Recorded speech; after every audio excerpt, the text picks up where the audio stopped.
As Reller surged through the rift, his immense form overshadowed the land beneath. The sheer magnitude of the majestic sovereign stirred the atmosphere, causing trees to sway and the grass to dance in his wake. His once resplendent golden feathers, which used to gleam with a near-luminescent brilliance, were now sullied with ash, soot, and drenched in his own radiant blood.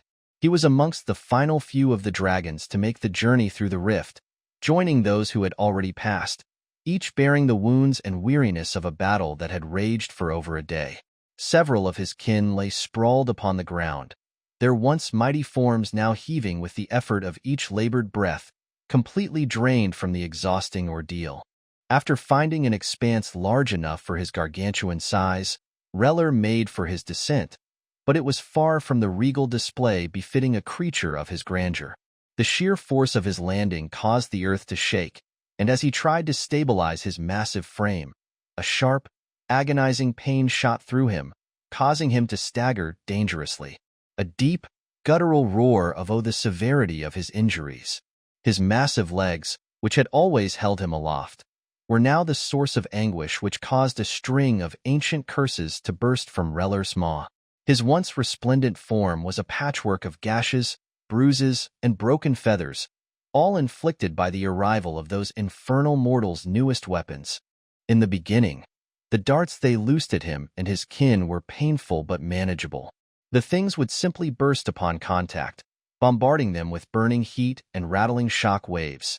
Yet most dragons could continue fighting even after being struck multiple times.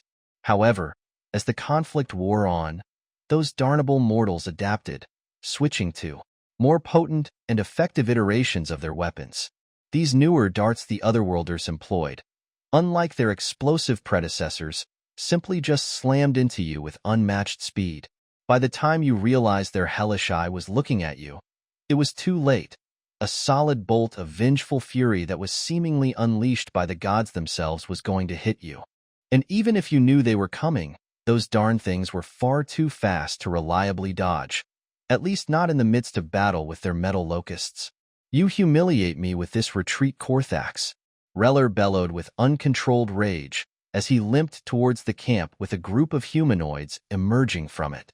Korthax, a white-feathered dragonkin and the supreme commander of the invasion forces, was already making his way towards the sovereign with his head bowed low. "I apologize, my sovereign." The general's voice was steady as he took a knee in subservience. But this decision was not made lightly. If the flights fell, or heaven forbid, you fell, then whole swathes of the empire could be put at risk. I could not, would not, let that happen. Reller's fiery eyes glared down at Korthax, his body trembling not just from his injuries, but from the fury and frustration that boiled within. "Fight another day?" he spat out, his voice dripping with disdain. "We're the mightiest of beings in all of existence, Korthax, masters of the heavens, rightful keeper of all realms. And now, we flee like prey from these mortals?" Not another word was uttered from Korthax as he remained kowtowed in front of the massive entity in front of him. The sovereign knew full well that Korthax's warnings about the overwhelming force beyond the rift proved painfully accurate. He also knew that the call to retreat was not only sound, but the only logical course of action, yet it infuriated Reller to his core. His once indomitable pride had been shattered, and the shame of this failure of a conquest was seeping throughout his very essence. The air grew tense, the very atmosphere electrified by Reller's raw anger. Suddenly, with an explosive hiss, Reller lunged forward, jaws agape, his sharp teeth mere feet from Korthax's face. Korthax, despite his initial shock, did not waver or show fear. Instead, he continued to show deference and kept his head low to the ground, fully aware of the wrath he had invoked but standing resolute in the face of possible death. The majestic being eyes were set ablaze with fury and bore into Korthax, searching, probing, seeking any hint of deceit or weakness. Yet, all he found was unwavering loyalty and a grim determination. With a guttural growl, Reller snapped his jaws shut, inches from Korthax's head, causing the general to flinch ever so slightly, though he held his ground. The sovereign straightened up, towering over Korthax, his breathing heavy and labored from both his injuries and his barely contained rage. "You dare to counsel me on matters of war, Korthax?" Reller's voice was a dangerous whisper, filled with barely restrained anger. "You, who have led us into a failed campaign. You who have failed to gauge the enemy's true strength. And you presume to know what is best?" Korthax didn't utter a word, fully aware that any misplaced phrase could seal his fate. He maintained his stance of submission, eyes lowered. Yet his voice when he spoke was steady and resolute. "I bear the burden of our defeat, my sovereign. The miscalculations were mine, and I do not shy away from the consequences of my actions." Reller's fiery gaze bore into Korthax. The seething rage within the dragon was like a hellish inferno. Every muscle, every sinew of the sovereign's magnificent form was coiled in tension, poised on the knife's edge between mercy and wrath. His wingtips quivered with barely contained energy, and his tail lashed out, displacing the air and creating minor whirlwinds. But in the end, the large divine creature reared its head back and looked down at the prostrating general in disgust. "You should thank the Emperor and the gods for mercy, Korthax," Reller growled, the heat from his breath making the air waver. "For if I was any less forgiving, then I'd see to it that not just you, but your entire lineage be turned to ash." If he was capable of sweating, then Korthax would have felt a torrent of sweat pouring down the back of neck. Threats like those from dragons as ancient and mighty as the one in front of him weren't threats. They were promises. "You honor me with another chance, your greatness," Korthax responded with an unwavering voice. "I understand the depth of my errors and the weight of your expectations. I shall work tirelessly to ensure that my actions henceforth reflect the unwavering loyalty and dedication I have for the Emperor and his empire." The fury in the sovereign's eyes now bore a calculating look. "Your words mean little now, Korthax, but I shall allow you to prove your worth," Reller continued, his voice now carrying a tone of stern finality. "You have one chance, and one alone. Fail, and there will be no mercy, no reprieve." Korthax lowered himself further, pressing his forehead to the cold ground beneath him, signifying his utmost submission and respect. "Your Grace, I will go before the Emperor and the Council and admit to my grievous errors. I shall spare no detail, holding nothing back, and will accept any punishment or duty they see fit to bestow upon me." Raising his head just slightly, enough to lock eyes with the majestic form of Reller, Korthax continued, "But, your grandeur, I must share a dire concern. I have felt the enemy's fury. I have felt their tenacity." The general paused as he carefully thought about the next few words that were going to leave his mouth. I believe they will not rest on their laurels and will choose to be more problematic in the future. You talk in riddles. Speak plainly, wretch." Reller boomed, his voice echoing across the vast landscape, causing a tremor in the ground beneath them. The general swallowed hard as his claws sunk deep into the earth. "I fear they will not be sated with just chasing us away and instead choose to pursue us, my sovereign. Any civilization that powerful will not tolerate any kind of attack without retaliation." Reller's pupils narrowed, reflecting a mixture of irritation and contemplation. The mere thought that their adversaries might have the audacity to tread upon their sacred lands was unsettling. "You imply that our strategic withdrawal could lead them straight to our empire's doorstep?" Korthax pressed his head to the floor once more. "Yes, my sovereign." The silence that followed was palpable. The wind howled around them, ruffling the dragon's massive wings and tousling Korthax's mane. The reality of the potential threat weighed heavily on Reller as he realized that was a very real possibility. After what seemed like an eternity, the gargantuan dragon finally broke the silence. "Then we must be swift and decisive. Return to the capital and inform the War Council. We cannot be caught off guard." Korthax pressed his head even deeper into the ground if it were all possible. "At once, my sovereign. Your will shall be done." And with that, Reller let out a pained groan as the colossal dragon painstakingly lifted him off the ground. The vast sky was soon filled with a mesmerizing tapestry of dragons, their scales reflecting the sun's rays in a myriad of dazzling colors. But not all dragons were capable of taking flight. Some, their bodies battered and wings torn from the earlier confrontations, could only muster enough strength to lift a few feet off the ground before collapsing back to the earth with a heart-wrenching thud. Releasing a breath he didn't realize he'd been holding, Korthax looked up, following the path of Reller and the massive dragons disappearing into the horizon, their forms becoming distant silhouettes against the setting sun. I live. What a delightful surprise. The general murmured to himself with relief evident in his voice. Lyra, who had been standing a good distance away just in case, finally made her way to his side. Congratulations on your survival, General, she said, her voice holding a hint of amusement. Her iridescent feathers shimmered in the sunlight. Thank you, Lyra. It seems fate has other plans for me.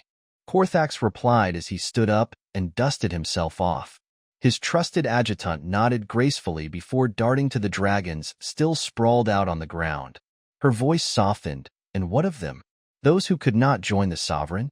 Korthax's gaze followed hers, taking in the sight of the wounded and exhausted dragons, still struggling to muster the strength to rise. He stood up, his stance firm and resolute. Leave them, he declared, his voice heavy with regret but unwavering. They will rest and in time, find their own way. The adjutant's gaze lingered on the injured dragons for a moment, before offering a small shrug and snapping back to her charge. Very well, she replied before proceeding to change her focus. Now, on to the matters of the withdrawal. Do you mean to pull back to secondary line, or I mean to completely pull out of the region? Korthax cut her off with a sigh. After going over the details of the enemy's capabilities, I've come to the conclusion that we are ill-equipped to face them in our current state. He motioned for Lyra to follow him as he walked towards the encampment, buzzing with activity. I read about accounts of bandit-like raids that decimated the Dzil's Emberthrower units. Korthax said, letting out another sight. They appeared out of the wooded areas like ghosts, launching lightning attacks with impunity. Lyra's eyebrows knitted in concern. Emberthrowers? Those enormous six-legged creatures that spit fire over the horizon? Don't they usually sit far behind the front lines? Korthax nodded gravely. Yep, and those bandits I assume are actually highly trained units that move swiftly and stealthily. They attack during the darkest hours and are able to see better than our own night-seeing creatures. Furthermore, those monsters have the ability to strike us with explosion magic out of seemingly nowhere. The general put his hands to his eyes to massage the headache that was forming, hitting critical units or our supply routes with more of those darn darts. Lyra grimaced, clearly disturbed by the implication as the general continued. Their explosive magic is unlike anything we've encountered. Our barriers and protective enchantments don't seem to deter them. And these darts, they come from such distances and at such speeds, we don't even get a warning. Taking a moment to gaze at the horizon, Korthax added with an exhausted look, but what truly baffles me is their omniscience. It's as if they have the eyes of a soul hawk perpetually hovering above us, watching our every move. He glanced at Lyra, searching for any sign of recognition. You remember the legends, don't you? The soul hawk, an all-seeing entity, invisible and omnipresent. I can't shake the feeling that they have something akin to it. Shaking her head, Lyra looked at Korthax as if he was crazy. So not only can they strike from unseen distances, they launch raids with beings that can see in the night as if it were day. They seem to know where every one of our units are and their every move. But how? Korthax stopped and stared long and hard at the woman before shrugging and continuing his trek. Hells if I know, he said with a laugh that indicated he didn't believe his own words. But evidence points that everything in that report is true. Lyra fell into step beside him, her usually confident stride now more measured, pensive. The encampment around them started to come alive as the sun dipped beneath the horizon, casting a golden hue across tents and dragons alike. Sparks from fire pits spiraled upwards, and the distant murmurs of conversations were punctuated by the occasional roar of a restless dragon. So we fall back to the Empire proper, use the tributaries, vassals, and everything in between as a buffer? She began, realizing what Korthax's plan really was. The general simply nodded and entered the command tent. That's correct. That and the fact the barbarian territories also border the necropolis and forest of those darn druids. He sighed deeply, poring over the vast map spread across the tent's central table. They're known for their unpredictability and hatred for intruders. If the enemy pushes through the rift and into the buffer states, they'll most likely be drawn into conflicts on multiple fronts. Lyra's eyes widened with realization. You're thinking of using the volatile nature of those in the area to our advantage. Keep these demons busy and embroiled in skirmishes while the Empire formulates a proper response. Korthax smirked, the corner of his mouth turning up slightly. Exactly. Those areas are volatile, dangerous, and filled with the untamed. If those otherworlders believe we are the only threat, they charge right in drawing the attention of liches of the necropolis or those darn druids in that darned forest. Lyra hummed as she paced around the tent. Turning our less than friendly neighbors in the very nature of the lands against them, let them temper our enemies. And when they've all exhausted themselves, we'll swoop in and kill 3 or 4 birds with one stone. Korthax declared, slamming his hands on the table. We bide our time, they all fight each other, and then take everything for ourselves. Every power, every faction, every stray creature they encounter will bend the knee to the Empire or be eradicated. Still deep in thought, Lyra finally spoke, her voice tinged with worry. Your plan is cunning, Korthax, but it also feels like we're walking on a blade's edge. If we miscalculate even once, if they're stronger than we anticipate, the losses could be unimaginable. We'd be not just gambling with our troops, but whole swathes of our empire as collateral. She took a deep breath as the worst-case scenario ran through her head. And let's not forget, our retreat won't go unnoticed. Other powerful kingdoms and empires have always had their eyes on our lands and resources. If we're routed again, they might be emboldened to strike. Looking up and meeting Lyra's gaze with an intensity that seemed to pierce right through her, Korthax leaned in. I'm well aware, Lyra, but this is not a hasty decision. It's a calculated risk. By letting the savage states act as buffers, they'll inadvertently shield us. While the otherworlders are busy trying to navigate the hostile kingdoms and tribes, we'll be on our own territory, watching and waiting. And while they're embroiled in their battles, our spies will gather all the intelligence we need. We'll even pay lip service to those vultures looking to land grab, Korthax continued. We'll even feed those like the Holy Dominion and those filthily beastkins selective information about these otherworlders. We can indirectly guide their actions, maybe even pit them against our new foes. He said, waving his hand. It'll be especially easy with the plethora of equipment we've captured. Korthax excitedly drummed the table as his brain kept churning. And even some kingdoms, as opportunistic as they are, would rather face a known empire than some otherworldly force fighting through otherworldly. We can foster unofficial relationships with those who'd want to see these new aggressors put in check. Lyra still felt unsure about it all. She sensed that there were layers of complexity they couldn't quite grasp, especially with how unpredictable the outcome to this plan would actually be. It's a sound strategy, Korthax, but we're venturing into uncharted territory here. We know nothing of the politics or motivations of these otherworlders. There's a lot of what-ifs here. A sigh left Korthax's mouth as he hung his head. I understand your concerns, Lyra, but we must also remember the damage these demons have already inflicted. They've slain full-fledged dragons with ease and even managed to reliably wound a god's darn celestial. Their strength is not to be underestimated.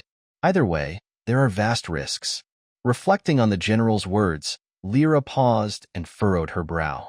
The deaths of adult and even elder dragons was already a significant blow.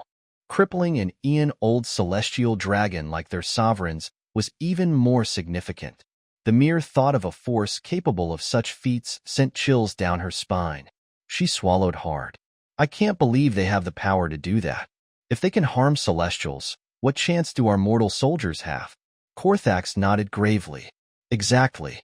Our hand is being forced, and perhaps this gamble, with all its intricacies and unknowns, might be our best shot. We need to buy time, gather intelligence, and rely on the unpredictable nature of the savage lands to slow them down. The adjutant looked down at the map laid out before them, tracing the territories with her fingers, feeling the weight of countless lives in her hands. The delicate balance of power, the unknowns, the potential consequences. It was as intoxicating as it was overwhelming. Finally, she looked up, her eyes filled with resolve. All right, Korthax. As much as I hate to admit it, your plan may be our best shot I can think of. Let's draft a proposal for the Emperor. Come, we'll hammer out more details over time, Korthax said, gesturing towards their magic-imbued scrolls and ink.